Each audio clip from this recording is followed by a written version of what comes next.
Welcome everyone to another episode of First Impression Sports Talk. I'm your host Jasmine Pollock, and I want to shout out Fluent Media today for making this possible again for another great episode that I have in store for you.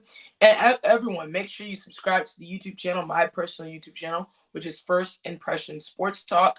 I usually do a lot of content weekly and definitely talk about all things sports. I'm going to be talking about college basketball this coming show this coming week, and also just diving into a lot of football talk and NBA talk. But today we're going to be talking about strictly NFL, everything free agency, everything what's going on with all these teams. And the first team I want to talk about is the Pittsburgh Steelers. So one of my co-hosts on my show, Cole Brennan, he is a big Pittsburgh fan. Anything Pittsburgh, Pirates, Penguins, Steelers, you name it, Penn State. He's a big Steelers fan, so I want to give him a shout out for that. But we're going to talk about his Steelers. He's been very critical of the Steelers for the past few years. He's been on my show, and when I tell you he is elated about some of the moves that the Pittsburgh Steelers have made this offseason. When we talk about some of those moves, the first move off the board is obviously getting Russell Wilson out of Denver, a veteran quarterback that you needed. Kenny Pickett wasn't the answer. Kenny Pickett is then traded to the Philadelphia Eagles. And not only that, when we look at this, you just trade for Justin Fields too, another backup guy to give him another chance, someone he could sit behind Russ as well to learn the offense, learn what it means to analyze defenses and different things like that. And I think this is the perfect fit for Justin Fields because the whole talk was, were the Pittsburgh Steelers going to make Justin Fields their number one guy in the first place? But guess what? You got Russ and him in the QB room. That's a big deal, and you only get him for a 6th-round pick, so that's a big deal for the Steelers. When we look at the Steelers, and then you get Patrick Queen, you're building the offense. There's different conversations being had of them getting another veteran receiver, maybe a Mike Williams who just was released from the Los Angeles Chargers. So when we look at what the Steelers are doing, the Steelers are really putting a team together to compete in that AFC North, because when we look at the Browns are stacking. They have a lot of weapons now. Deshaun Watson is going to be healthy again. They had the number one defense overall last season. They still have Nick Chubb. They have Jerry Jeudy. You have Amari Cooper. You have guys around there that can play some football. And I feel like the Browns are a team to watch out for. Not saying that because there's still this looming thing over the Browns. I feel. Of course, you still have Cincinnati. Joe Burrow. As long as Joe Burrow is healthy, they're going to be in it every time. And then when we look at the Ravens, they just signed Derrick Henry, which is a big, big deal. But how far is that going to go in the playoffs? So when we look at the Steelers, I think the Steelers are making the right moves to stay within pace within the division. And that's really exciting for the Steelers fans, because when we talk about the Steelers are one of those franchises, those historic franchises, and not just football, in all of sports. So they are trying to get back to that promised land with Mike Tomlin, trying to get back to those AFC championship games and those Super Bowls to compete for those as well. The next conversation is Aaron Donald is retiring. What? Now, for me, when I saw that report, I was superbly shocked because he's only 32 years old. I mean, he's not overly old, but it's like, wow, Aaron Donald, he defensive player, one of the best defenders that I believe in history. I believe that he has led the charge in a lot of things. He won a Super Bowl a couple of years with the Rams when they beat Cincinnati. So then they give him a big contract and different things like that. So maybe he's already reached his ceiling. Maybe there's and this move to me shows that the future of where the Rams are headed. There is a not clear future. Usually when we saw, Jason Kelce retire, he had a great season. He's won a Super Bowl. He's been to Super Bowls and different things like that. He's done a lot of good things in the Philadelphia organization. It was just time to hang it up. There's a rebuilding stage. Young guys are coming in. That's different. But for Aaron Donald, as a defender, defensive lineman, and different things like that, it just shows where the organization is for the Rams. That just shows me where they're headed. Even though they had a spark, they went to the playoffs last season. They had a spark with different, things, even though they lost in Detroit. But, that just shows where the Rams are going. And I fear for the Rams because after all of that, Matthew Stafford's not getting any younger. I mean, he's one of the older age quarterbacks in this league, and it's time to make a shift soon, for the Rams. And to me, they have been making the best moves, but we'll see. I know Sean McVay is going to be able to move things around and do different things like that. So we'll definitely see what's going to happen with the Rams. But that wraps it up for Aaron Donald, who had a fantastic career, and I wish him the best with his family in retirement. Now, we go over to the Dallas Cowboys. The Dallas Cowboys, I despise. That's my least favorite team in sports in general. But we're going to talk about them a little bit because I feel like they're not making the moves that I expected them to make. Because when we look at Dallas, you release Michael Gallup, you release Leighton Vander Esch, you're some of your key pieces that have been in the organization. Tony Pollard is now a Titan. You had so many running backs on the board at that time when Tony Pollard left. You had Aaron Jones at the time. You had Derrick Henry, who was on the market. You had Austin Eckler, who was on the market. J.K. Dobbins is on the market. You have a lot of people who are on the market, and I am shocked. And even Saquon Barkley, even in your own division, Saquon Barkley you let your arch rivals, the Eagles, get Saquon Barkley, and we'll get to the Eagles in a minute. But for Dallas, the only move that they've made, as of late that I saw that was very impactful was, re-signing a long snapper. I mean, for Dallas, it's like, it's been over 20 years since you've been to the NFC Championship, since you've been to a Super Bowl.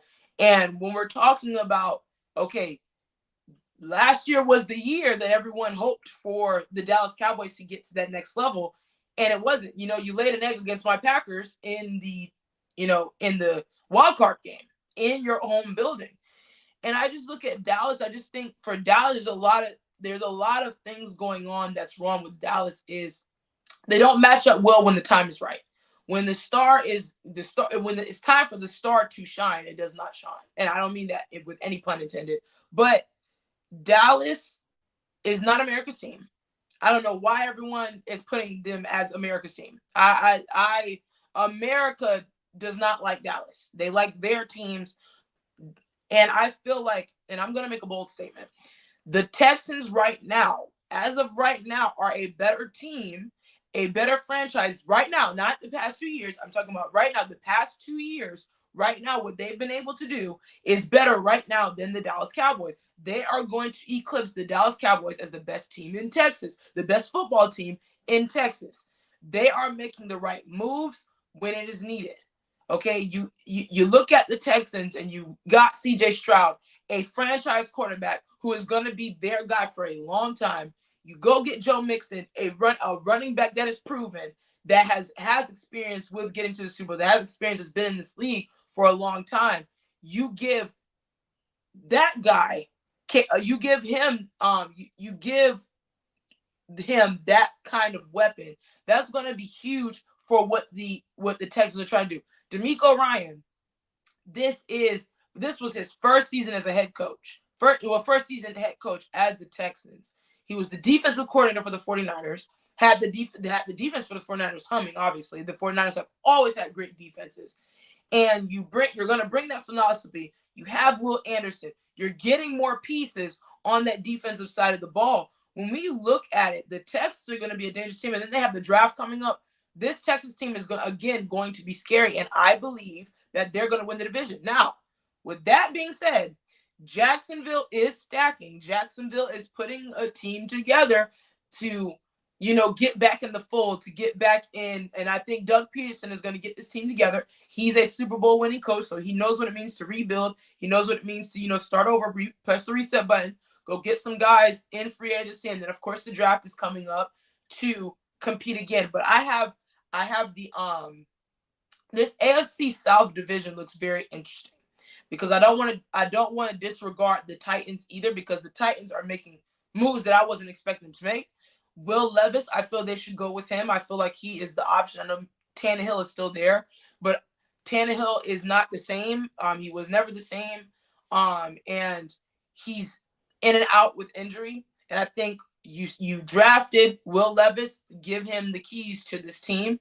I saw a lot of good glimpses of what he did. You have D-Hop, and then you signed Calvin Ridley, and then you have Tony Pollard. You have some weapons you can work with.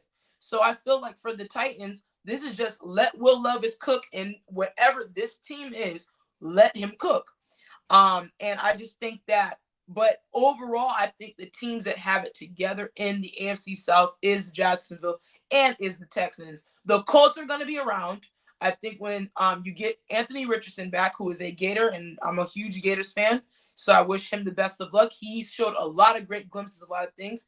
They re-signed Pittman, so there's a lot of things, and they have the draft coming up. So I feel like this division is going to be solid, very, very solid. And when we look at it, I just think when we're back to Dallas, I just think Dallas is not making the moves as a team that wants to get back to, or proving everyone wrong to get back to that point. So we'll see what Dallas does. There's still time. There's still things they have to do. And then, of course, you have the draft that they will get to. The Kansas City Chiefs signed Hollywood Brown, aka Hollywood Brown. His real name is Marquise Brown, to their receiving corps. Big deal, because our biggest thing this year for the Chiefs was they don't have receivers outside of Travis Kelce. You know, they re-signed Mecole Hardman, who had the game-winning touchdown in overtime in the Super Bowl. So that was a big deal. And then you get rid of, MVS, Marquez Valdez-Scantling. And I already saw that happening because there's a lot of, there's a lot going on. They have the most drops this season. You get Marquise Brown, who's been there, who is a down-the-field threat for Patrick Mahomes. All Patrick Mahomes needed was that outside guy, outside of Travis Kelce. That's it. But what is so scary about that is, even with all of that, they still won the Super Bowl. Guys, think about that for a minute. Even with all of the adversity the Chiefs face on the receiving core with the drops, the receivers not getting down the field, there's no separation, they still won the Super Bowl. You add a Marquise Brown, then in the draft, there's a mock prediction that they're going to get Xavier Worthy out of Texas, the kid that just broke the record for the fastest 40-yard dash in the draft, in combine history. That's going to be insane.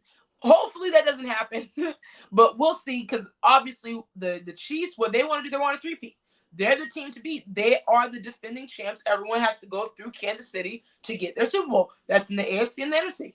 They are the team to beat. So, of course, what's stopping them from re-signing? Patrick Mahomes is restructuring his contract to go get guys so that they can go sign these people to put them at an edge over everyone. So, I mean, for them, it's a big deal to get a Marquise Brown who is experienced, who is reliable, who is a deep field threat for Patrick Mahomes, who's been missing that since Tyreek Hill left. Now, finally, we are going to get into what team. There's so many teams. Let's talk about the Titans a little bit. But for the Titans to re-sign, to get D-Hop and Calvin Ridley is a big deal. You have two bona fide receivers who are both proven. And then you have a young quarterback in Will Levis who's heading into year 2. Then you get Tony Pollard, who's a veteran. I consider him a veteran. This is a big deal for the Titans. The Titans aren't, even though, there's a lot of things that didn't go their way. They fired Mike Vrabel, and this is a big deal. So I think that for the Titans, could be a sleeper team. There's still things that have to be done. I think they need to shore up their offensive line, get some defensive pieces that make sense, and go out there and see what happens. Will Levis, I think he should have the keys to this team. I think he should be able to compete for that starting position. I know Tannehill is going to come back, but I don't know if there's time left for Tannehill, like I said before. So the Titans are a team to watch out for in the AFC. But finally, we're going to talk about Kirk Cousins signing a $180 million deal with the Falcons. Now, I have mixed feelings about this because we've seen Kirk Cousins a lot of times. I'm a Packers fan, so I saw him in, Minnesota with the Vikings. This is a big deal.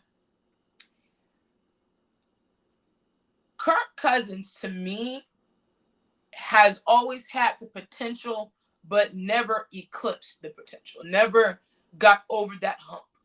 And I feel like for the Falcons, this isn't a bad fit for the Falcons because you're a young team. You have a semi-veteran guy. I consider Kirk Cousins a veteran guy. You bring him in, but for $180 million it's really pushing it because you could have went in the draft and got a young guy. just restarting and just getting to that point of, okay, let's get a clean slate. Desmond Ritter's gone, Matt Ryan's gone. Let's start a clean slate and go get. And this is a quarterback-friendly draft. There's a lot of young quarterbacks coming out in this draft that are proven, that are good. And I think that you're signing a Kirk Cousins who's coming off an Achilles tear, $180 million. And that is a huge gamble because you don't know what Kirk Cousins you're getting. Achilles tears, they're not like that. Aaron Rodgers is coming off of one, and we don't know how Aaron's going to look. And I love Aaron, obviously. But when we look at this Falcons team, you're in the division with the Bucs, who just signed Baker Mayfield to $100 million. You have the Saints, who have Derek Carr. You have the Panthers, who have it's just, it has Bryce Young. I'm just not sure if I'm the Texans, or not the Texans, if I'm the Falcons, I would have spent $180 million on a guy who just is coming off an Achilles tear. And shout out to Kirk Cousins' agent for getting him these big contracts. I mean, it's astonishing how he's able to get these contracts. And I'm not being mean or anything like that, but Kirk Cousins hasn't really shown me that, wow, Kirk Cousins is a guy to be feared. He's good enough to maybe win you a division. He's good enough to maybe get you a wild card game. But we talking divisional round. We're talking about championship, the conference championship games, then Super Bowl. I don't know about that. But the Falcons have their guy. I think he's going to be around there for, he's a 4-year deal. I mean, it has to work. It has to work. So, they have weapons around there. They have a young team that they can, do something with. But in the division, it's not the best division. It hasn't been the best division for some years now. I wouldn't have spent that much money on him. I would have went in the draft, got a young guy, built around him that you already have, and make something shake. But make sure everyone to just give me your super chats and just definitely tell me what you think about some of these moves. Do you agree with them? For sports fans, Falcons fans, do you agree with $180 million to a Kirk Cousins who's coming off an Achilles tear? Do you agree with that? Is that something that you wanted? And we'll see what happens in the NFL free agency. That wraps up today's show. Again, I'm Jasmine Pollock from First Impression Sports Talk. Please make sure to check out my YouTube channel, First Impression Sports Talk, for weekly content on all things sports.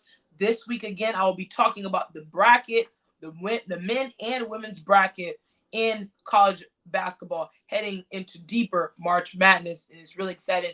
Hockey season is starting to get rocking. The playoffs are coming. Obviously, the NBA playoffs are coming. So we're going to be talking about all things sports. And then in the summer, we have the Olympics, which I'm really excited about and we're going to be talking about. That wraps up the show. See you guys next time.